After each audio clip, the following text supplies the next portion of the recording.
Baiklah, bismillahirrahmanirrahim. Assalamualaikum warahmatullahi wabarakatuh.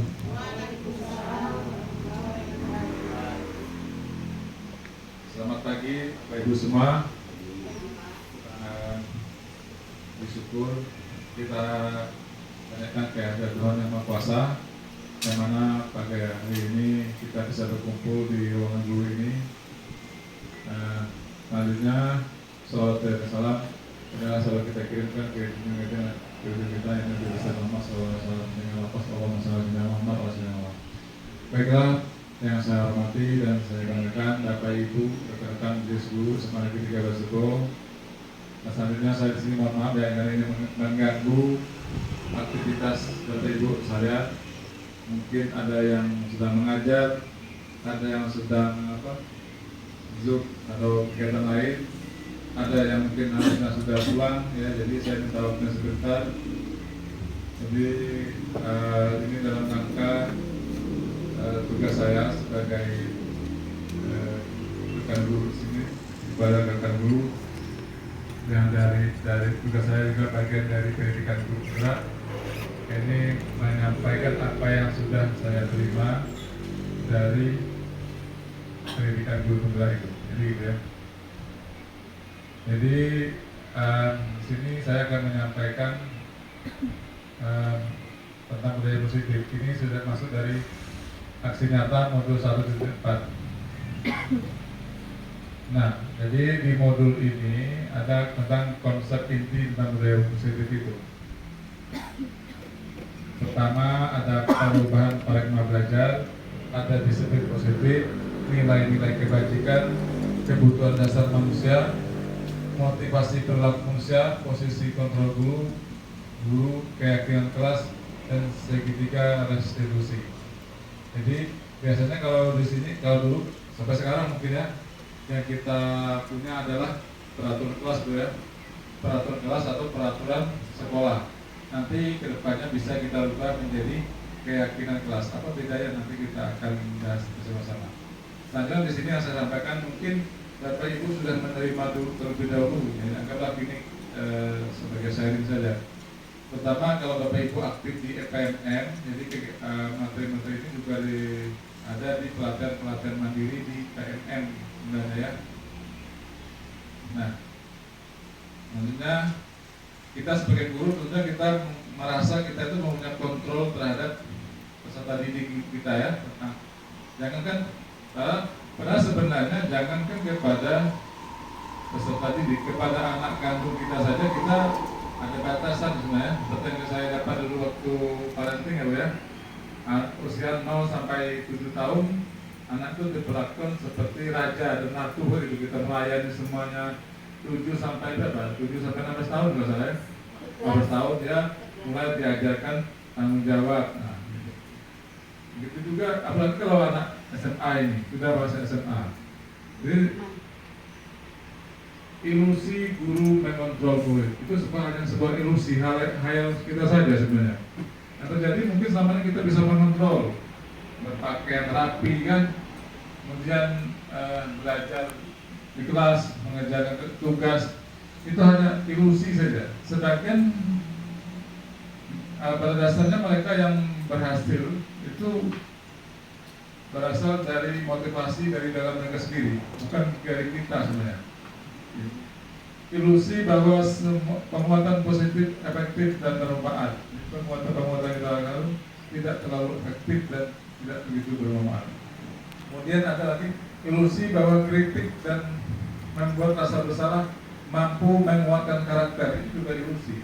Kita sering mengkritik siswa, bahkan memarahi siswa, ya, menghukum. Itu juga sebuah ilusi, bisa menguatkan atau merubah karakternya bisa. Itu hanya ilusi juga kita, yang terjadi selama ini. Kemudian ilusi juga bahwa orang dewasa berhak memaksa. Yang saya bilang tadi kan, jangan kita terhadap orang lain atau murid. Dengan anak kita sendiri, kita tidak bisa memaksa ketika dia sudah di usia di atas 15 tahun, Bu ya. Mereka sudah punya diri ya. Jadi pendidikan zaman sekarang itu ada mengikuti namanya, ada materi sebelumnya sebenarnya ada kodrat anak dan kodrat zaman sebenarnya. Jadi itu yang harus kita sesuaikan dengan sekarang ini. Nah ini paradigma kita harus berubah, mulai dari stimulus respon ke pendekatan teori kontrol. Ini perbandingan antara duanya. Di stimulus respon realitas kebutuhan kita sama, padahal di teori kontrol kebutuhan kita berbeda. Sama kebutuhan siswa di kelas itu berbeda, tapi yang kita berikan sama. Itu kan makanya kadang tidak nyampe semua ya.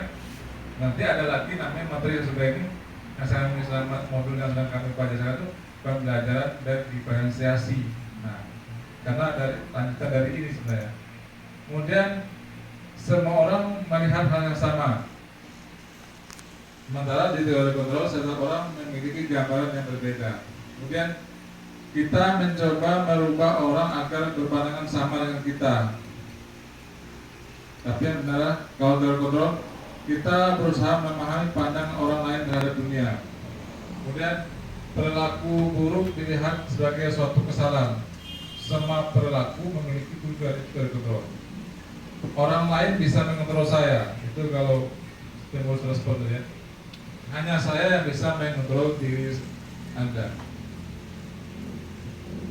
Saya bisa mengontrol orang lain, kira ya. Anda tidak bisa mengontrol orang lain. Itu juga ya, apa ya? Realitanya seperti itu, tidak bisa mengontrol orang lain. Kemudian pemaksaan ada pada saat rujukan gagal. Sementara di teori kontrol, kolaborasi dan konsensus menciptakan pilihan-pilihan yang baru.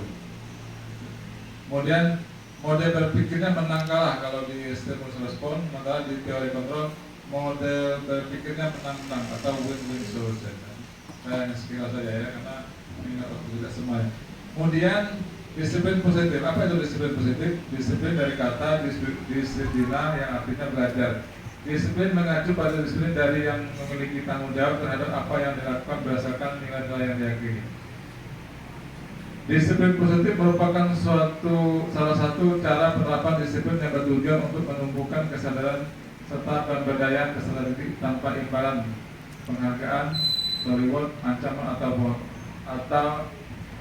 hukuman. Jadi ini yang mau kita kembangkan di sekolah ini lah. Nah, supaya ini kan disiplin positif yang akan kita kembangkan di sekolah. Kita mengembangkan bagaimana anak itu ada perubahan perilaku pada anak kita tanpa ada imbalan, ancaman atau hukuman. Jika itu tidak terlalu efektif selama ini. Makanya tugas kita, maka banyak sekali keberadaan Merdeka Belajar, Guru Penggerak, itu tujuan adalah perubahan, harapannya adalah perubahan besar pada pendidikan kita gitu. Kemudian sebagai pendidik tujuan kita adalah menciptakan peserta didik yang memiliki disiplin diri sehingga mereka berperilaku mengacu kepada nilai-nilai kebajikan universal dan memiliki motivasi intrinsik dalam perubahan perilaku ke arah yang lebih baik. Jadi motivasi intrinsik itu motivasi yang berasal dari dalam diri mereka tanpa adanya pemaksaan, hukuman atau penghargaan itu. Nanti saja. Jadi nilai-nilai yang kita harapkan dari sini adalah ada profil pelajar Pancasila. Ini ada 3, tapi di sini kita fokus saja di sini. Contoh nilai kebajikan dari institusi organisasi kita di kurikulum Merdeka yang kita harapkan adalah profil pelajar Pancasila. Apa itu? Beriman dan bertakwa pada Tuhan Yang Maha Esa dan berakhlak mulia, berkebinekaan global, gotong royong, mandiri, kreatif dan bernalar kritis. Nah, inilah tujuan pendidikan atau di kurikulum Merdeka sekarang itu terciptanya profil pelajar Pancasila. Lanjut juga ya. Kalau ada yang mau ditanya nanti ya. Selanjutnya kebutuhan dasar manusia. Segala sesuatu yang kita lakukan untuk mendapatkan apa yang kita inginkan, seluruh tindakan yang kita lakukan memiliki tujuan tertentu dan semua usaha terbaik yang kita lakukan adalah dalam rangka agar kebutuhan dasar kita terpenuhi dengan baik. Apa itu kebutuhan kita? 5 kebutuhan dasar manusia itu bertahan hidup, kasih sayang dan merasa diterima, penguasaan, kebebasan, dan kesenangan. Bertahan hidup seperti yang makan, pakaian, tempat tinggal, keamanan, kesehatan. Kemudian kasih sayang itu seperti rasa diterima, dipedulikan. Penguasaan itu ada harga diri, keinginan untuk dianggap, kebebasan untuk mandiri, memiliki pilihan. Ada kesenangan, ada bermain, humor, antusiasme dan tertawa. Nah ini kebutuhan 5 kebutuhan dasar manusia, 5 juga kebutuhan dasar siswa kita tadi ya, gitu. Kalau 5-5-nya terpenuhi, maka enak ya. Jadi, nah, hukuman, konsekuensi, dan restitusi. Nah ini yang akan kita terapkan sebagai kita tiga pilihan kita.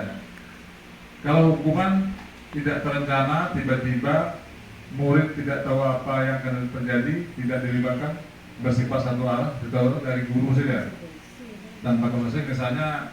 Misalnya terlambat push up gitu kan, terlambat mengukus sampah gitu kan. Nah itu berupa hukuman fisik, bisa juga bisa fisik atau psikis. Konsekuensi ini ada baiknya, ada tidak baiknya gitu.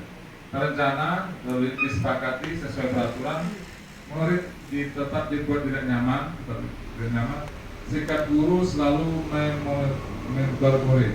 Nah itu kalau konsekuensi dari misalnya siswa terlambat tadi, kita panggil dulu, kita buat kesepakatan kalau sudah terlambat apa hukumannya, tapi tetap tidak nyaman mereka karena ada hukuman juga ujungnya, ada konsekuensi.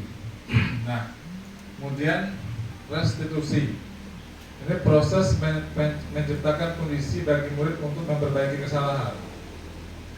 Nah, kemudian proses kolaboratif yang mengajarkan murid untuk mencari solusi sendiri. Nah itu, pertanyaannya bisa kita tetapkan di sini di sekolah kita ya nanti ya. Harus bisa. Kalau tuntutan zaman dan tuntutan kurikulum harus bisa, gitu ya, harus bisa. Jadi itu. Jadi yang diharapkan sekarang itu yang restitusi. Ada nanti namanya segitiga restitusi. Nah, ini 5 posisi kontrol guru ya. Ada penghukum, pembuat rasa bersalah, teman, pemantau, manajer. Nah, sebelum lanjut, enaknya kalau dengar dari saya saja, kita menonton ya. Kita nonton video ini ya. Mungkin dari Bapak Ibu sudah pernah ada yang menonton video ini ya. Baik dapat kita ulang lagi ya. Ini 5 posisi kontrol guru tadi. Ada penghukum dan sebagai teman, membuat rasa bersalah ya. Nanti Bapak Ibu bisa bertanya pada diri sendiri, posisi saya itu di mana gitu ya. Sekarang gitu ya. Dan kemarin dan sekarang posisi kita itu sebagai apa di sini ya.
Oke, yang tadi penghukum ya.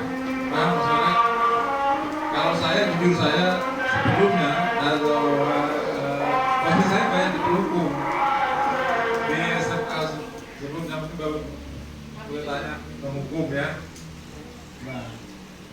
seperti bisa mengatasi masalah atau bisa seperti ya, tapi nyata itu hanya ilusi ya. Sekarang yang kedua, posisi membuat rasa bersalah.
Siapa yang posisi penghukum membawa rasa bersalah, tapi di posisi kalau penghukum tadi ngomongnya keras tegas, kalau membawa rasa bersalah itu lemah lembut tapi juga tetap membuat murid tidak nyaman, gitu ya.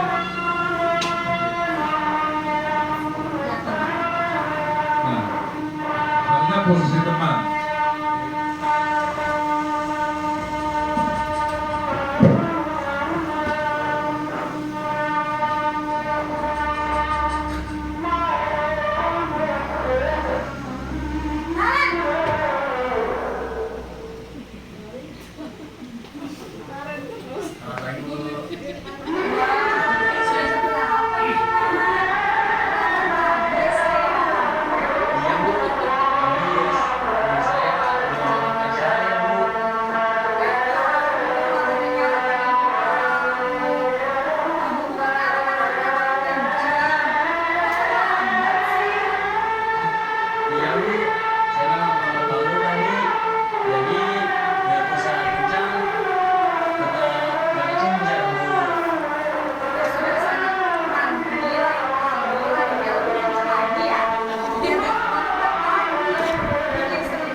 Jadi akibatnya siswa hanya patuh pada satu atau dua guru yang bisa bersikap seperti itu. Kan tidak semua guru bisa berfungsi sebagai teman, ya gitu. Jadi ngomongnya sama guru. Tapi yang dilakukan hanya untuk satu itu saja, tidak tunduk pada peraturan atau keyakinan sekolah. Karena posisi pemantau atau monitor.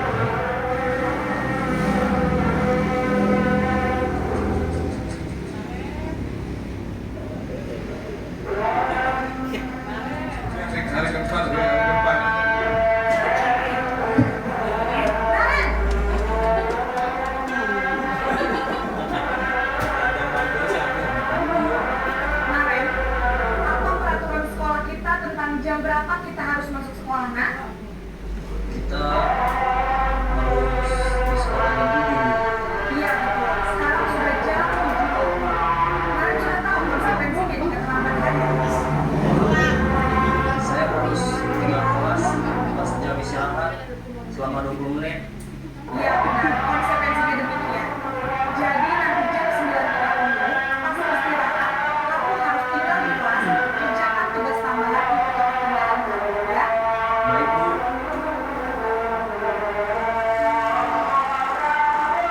posisi pemantau, monitor ya, pokoknya tegakkan peraturan gitu ya. Tapi sekedar itu ya, tanpa melihat latar belakangnya gitu ya. Nah yang terakhir posisi manajer.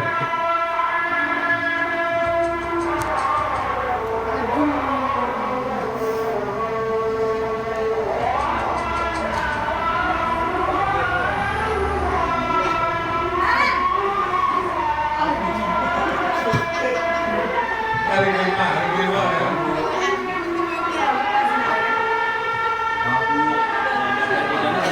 Dari sekolah masuknya jam 4. Jadi sekarang bagaimana ini?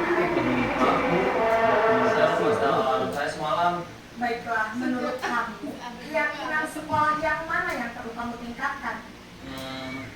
sendiri kita ini kan Bu. Ya Bu, saya meyakininya bersedia Bu. Saya akan coba dengan pengetahuan alam saya. Ada Bu,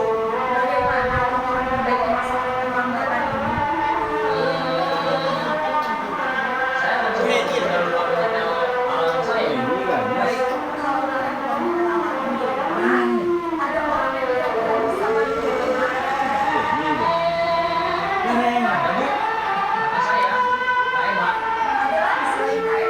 Selain Kak Ema, ada ibu saya.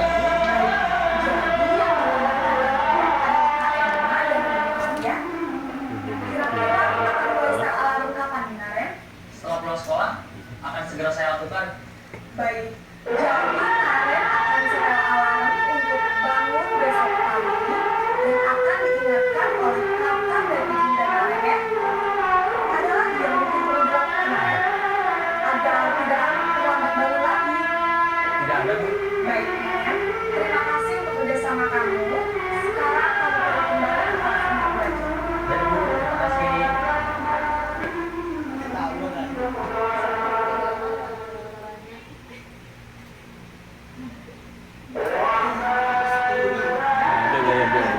Oke. Nah itu yang terakhir posisi manajer ya. Nah pasti kita atau bapak ibu semua sudah tahu posisinya selama ini. Kalau saya jujur aja saya akui saya posisi saya dulu hukum. Jadi juga saya berusaha untuk merubah itu. Walaupun karena ada juga rasanya kan kita melihat pelanggaran itu ada di depan mata kita ya. Nah, gitu. Jadi menurut Bapak itu posisi yang paling apa ya? Paling ideal itu di sini itu apa ya? Hah? Posisi apa? Manajer ya. Posisi manajer.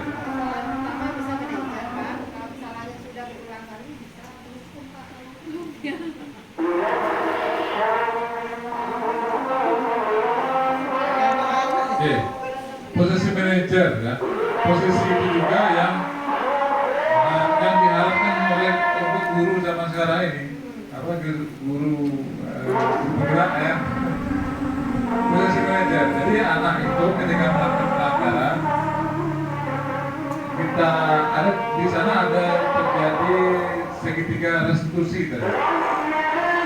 Nanti kita bahas. Nah, gitu.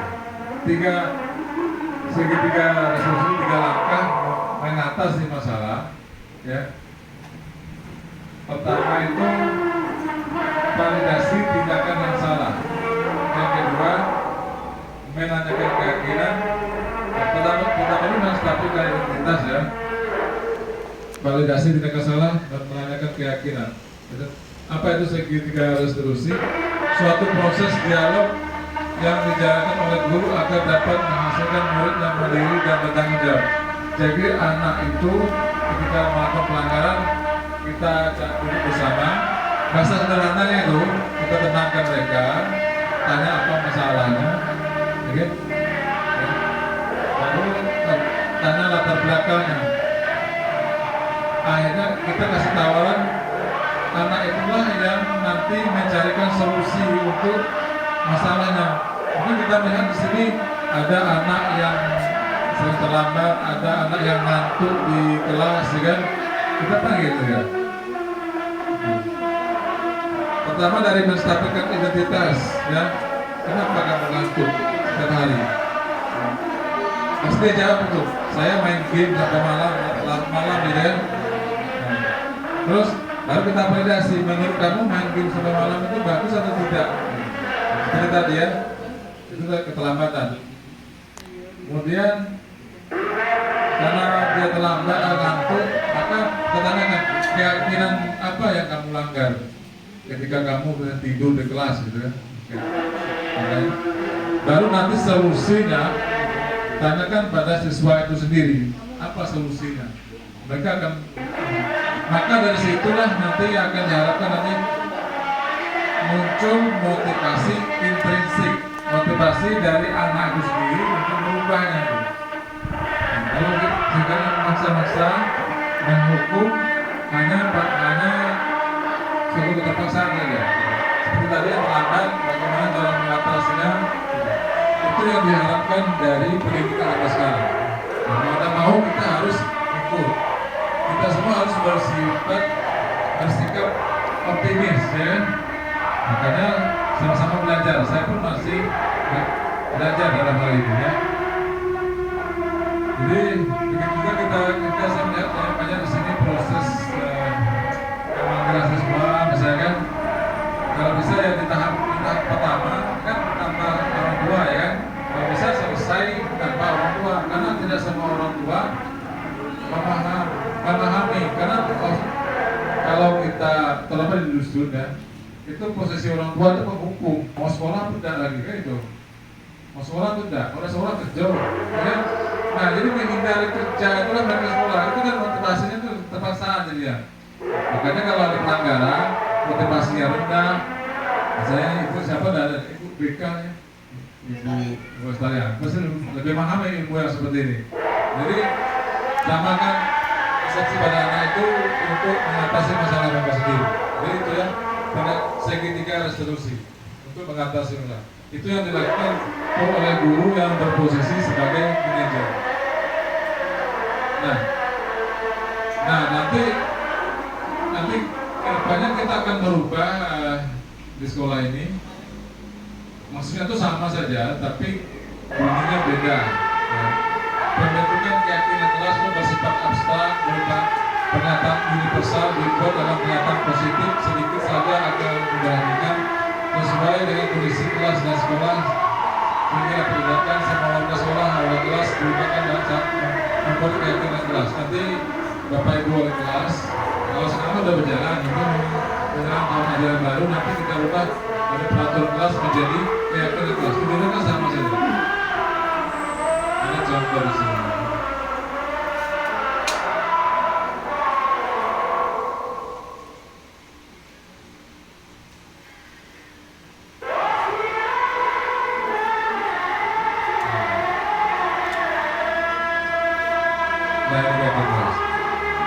Dibuat dalam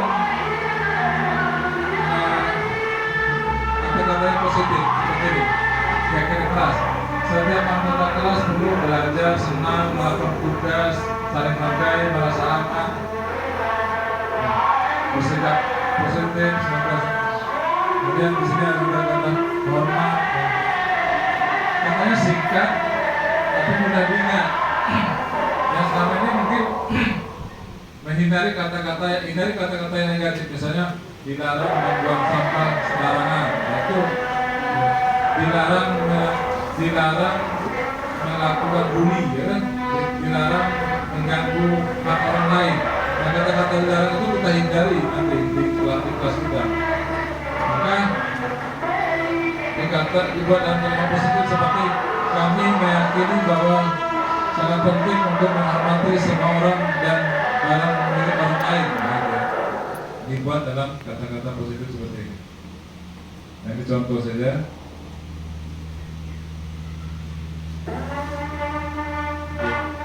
Nah, itu ini tadi saya jelaskan tadi tentang segitiga resolusi tadi. Berdasarkan prinsip membuat kesalahan adalah bagian dari proses pembelajaran. Jadi ada kata-kata seperti membuat salah itu wajar, gitu. Ada manusia yang sempurna. Ada lagi validasi tindakan yang salah, maka keduanya setiap tindakan yang kita lakukan dengan suatu tujuan yaitu memenuhi dasar. Padahal kamu bisa melakukan yang lebih buruk dari ini. Validasi tindakan yang salah. Kemudian keyakinan, menanyakan keyakinan. Jadi buat keyakinan kalau nanti kita buat juga keyakinan sekolah, keyakinan kelas, kita menanyakan keyakinan kelas atau sekolah mana yang bakal ada. Oke, begitu.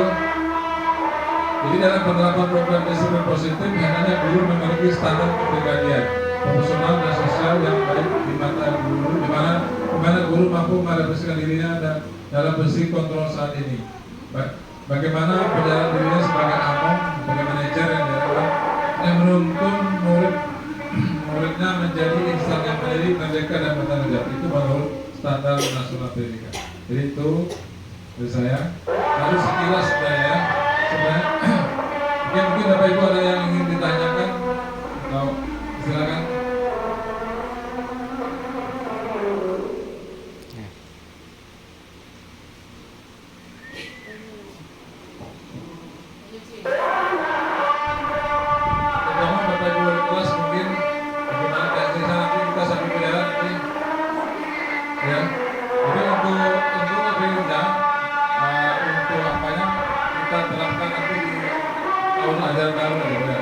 Tapi kalau Bapak Ibu wali kelas ingin menerapkannya di tahun baru nanti sekolah itu boleh juga, ya kan?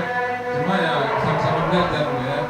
Mulai berubah dari peraturan kelas menjadi keyakinan kelas. Gitu. Cari kata-kata yang simpel yang mudah diingat. Gitu. Nanti kita akan membuat di sekolah kita ini keyakinan sekolah. Gitu. Namanya adanya kan peraturan sekolah. Oke, ada yang ditanyakan?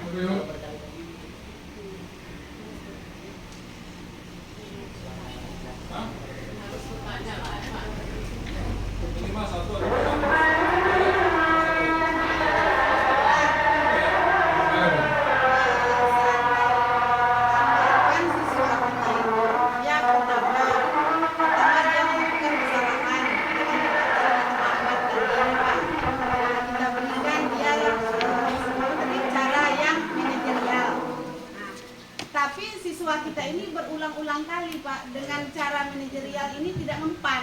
Apakah kita tidak boleh meningkatkan cara mengatasi? Iya, baik. Terima kasih Ibu Erna pertanyaannya. Sebenarnya lima posisi itu benar-benar tidak ada yang salah sebenarnya.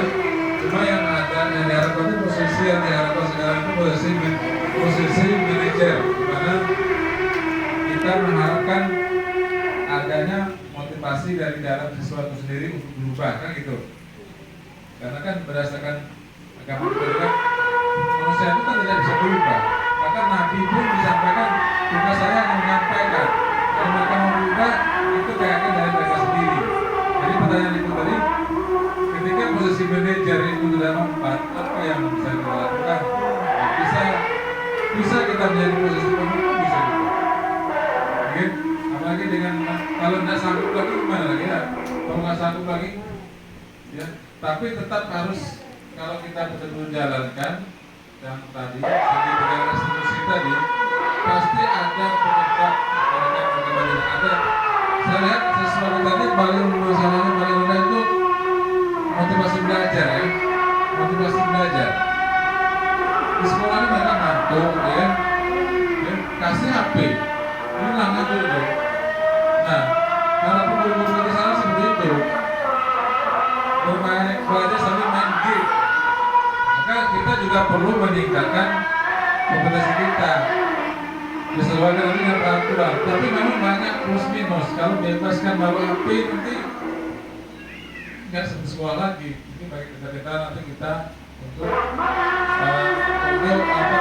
membuat kelas yang nyaman.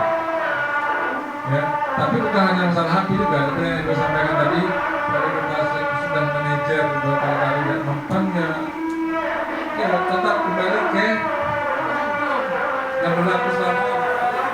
Itu secara pribadi saya saja ya, karena memang perlu apa ya, perlu waktu untuk berubah, perlu waktu yang cukup banyak. Tapi tetap kita berusaha. Oke, ada lagi? Kalau nggak ada lagi cukup. Masa ada itu kunci ada. Laporan beda yang disampaikan. Silakan. Kami mau jelas.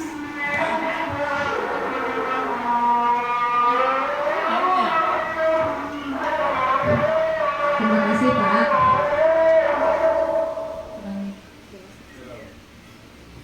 Begini Pak, saya senang sekali kita hari ini diberi pengetahuan lagi. Mungkin ada yang sudah pernah mengikuti pelatihan atau sengaja membaca mengenai budaya positif ini ya. Untuk di sekolah kita, kira-kira begini pertanyaan saya Pak, kira-kira bagaimana kita bisa melakukan strategi untuk pelaksanaan realisasi budaya positif ini nantinya gitu, kalau bisa secepatnya gitu Pak, karena memang ini budaya positif ini masih sangat jauh dari budaya kita di sekolah ini ya. Karena kita jujur mungkin rata-rata kita sebagai guru di sini masih menerapkan yang namanya pola hukum tadi. Nah itu, jadi saya sendiri juga kadang-kadang malah digelari ibu Musa gitu. Karena saya paling sering kalau ada apa namanya seperti yang terlambat atau tidak mengikuti aturan gitu. Nah itu saya masih suka seperti itu. Misalnya membersihkan kaca gitu, saya masih sering ngamuk-ngamuk gitu kan di dalam kelas melihat fenomena-fenomena yang apa namanya kita itu tidak bisa menerima yang kita lihat itu di sekolah gitu. Yang terlambat lah, yang tidak bisa jaga kebersihan siswa itu. Kemudian yang tidak sopan kepada guru. Nah, strateginya itu kira-kira seperti apa, berkaitan dengan kapan waktunya, kemudian siapa saja guru yang akan langsung gitu terlibat, apakah hanya wali kelas atau semua guru ikut terlibat dalam apa namanya melaksanakan strategi tersebut gitu. Terima kasih Pak, mungkin itu saja pertanyaan saya.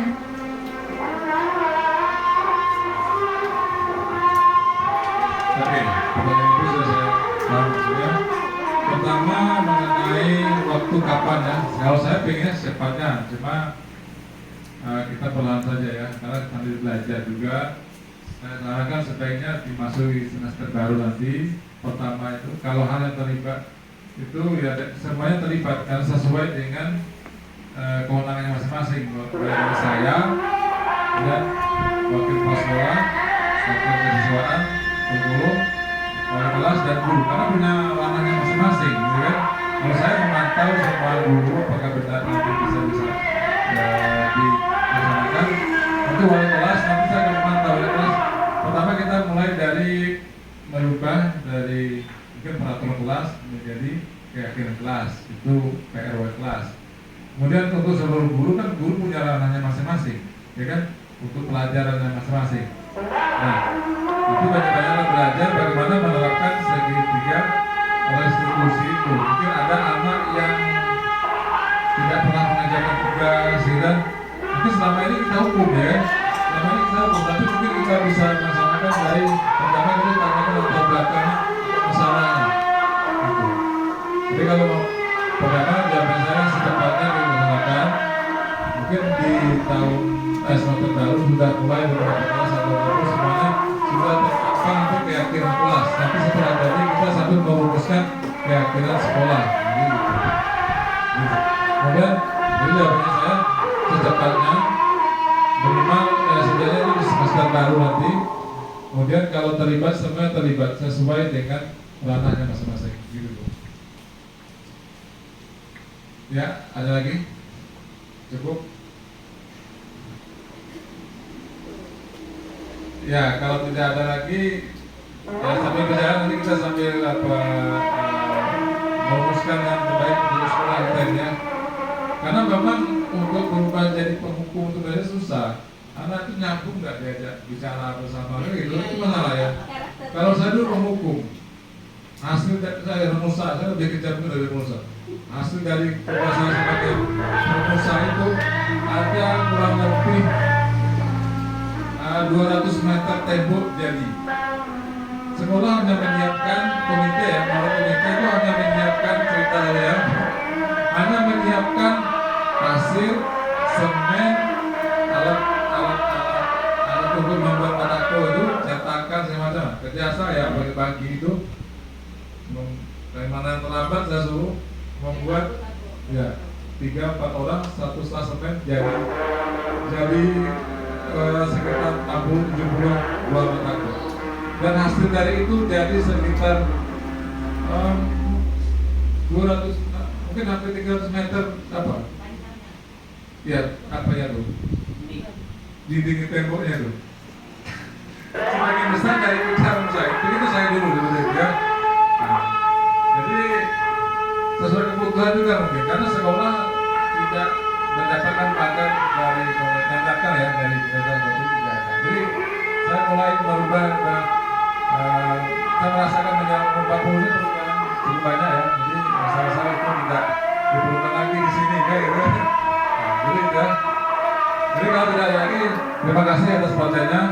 Ya, mohon maaf jika ada salah-salah kata dan mohon maaf juga jika yang saya sampaikan ini belum maksimal ya. Jadi sama-sama belajar dan harapannya Bapak Ibu nanti jadi guru penggerak semuanya ya. Jadi guru penggerak itu tujuannya adalah merubah transformasi pendidikan. Itu tujuannya. Kalau menjadi kepala sekolah, pengawas itu pilihan. Ada yang mau, ada yang tidak gitu. Terima kasih atas perhatiannya dan mohon maaf jika saya mengganggu waktu Bapak Ibu. Terima kasih. Akhir kalam, bila itu wassalamualaikum warahmatullahi wabarakatuh.